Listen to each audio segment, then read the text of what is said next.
Riko dan Nenek. Di sebuah desa kecil di tepi hutan, hiduplah seorang anak laki-laki bernama Riko. Dia baru berumur 10 tahun, hidupnya berubah dan ibunya harus pergi merantau ke kota yang jauh untuk bekerja. Sebelum pergi, mereka menitipkan Riko kepada neneknya, seorang wanita tua yang tinggal di sebuah rumah kecil di pinggir desa. Riko awalnya tidak mengerti kenapa orang tuanya harus pergi.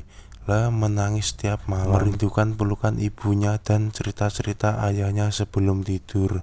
Namun neneknya selalu berusaha menghiburnya. Riko, kata nenek suatu malam sambil memeluk cucunya, orang tuamu pergi untuk mencari kehidupan yang lebih layak. Mereka ingin kamu tumbuh besar dengan bahagia. Hari-hari Riko bersama neneknya pun dimulai. Nenek adalah seorang wanita yang bijak dan penyabar. Setiap pagi ia bangun lebih awal untuk menyiapkan. Setelah itu sarapan. Ia mengajak Riko ke kebun kecil di belakang rumahnya. Mereka menanam sayur temayur dan memetik buah-buahan. Namun hidup tidak selalu mudah. Desa itu sering dilanda musim kemarau panjang dan tanah di kebun mereka mulai kering.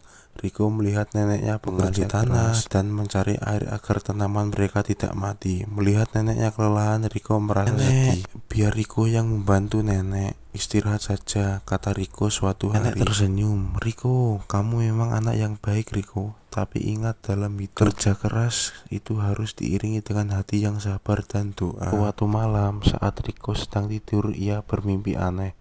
Dalam mimpinya, seorang pria tua berjubah putih datang dan berkata, Riko, jika kau ingin membantu nenekmu dan desamu, carilah mata air kehidupan di tengah hutan. Hanya hati murni yang bisa menemukannya. Ketika bangun, Riko menceritakan mimpinya kepada nenek. Nenek terlihat cemas, tapi ia tahu Riko punya keberanian besar. Yang ingin kau lakukan, hati-hati di jalan, Riko. Jangan lupa berdoa, pesan nenek. Pagi itu Riko memulai perjalanannya ke hutan, membawa bekal nasi dan air yang disiapkan neneknya.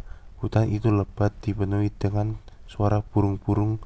Di tengah perjalanan, Riko bertemu seekor burung kecil yang berperangkap di jaring. Tolong aku, Riko, kata burung itu. Riko terkejut karena burung itu bisa bicara. Namun tanpa ragu ia melepaskan burung itu dari jebakan. Terima kasih, memiliki hati yang baik. Aku akan membantumu, kata burung itu sebelum terbang pergi. Riko melanjutkan perjalanannya hingga sampai di sebuah sungai. Sungai itu deras dan ia tidak tahu bagaimana cara menyeberangi. Tiba-tiba burung kecil itu tadi kembali bersama kawanannya. Mereka membuat ranting-ranting membuat jembatan untuk Riko. Setelah menyeberangi sungai, Riko tiba di sebuah gua yang gelap. Gua, ia menemukan sebuah mata air kecil yang bersinar. Airnya jernih dan memancarkan cahaya lembut. Pasti mata air kehidupan, pikir Riko. Segera mengisi botol air yang dibawanya kembali ke desa. Saat tiba di rumah, Riko melihat neneknya sedang berdoa di depan rumah. Riko, kamu kembali, seru nenek.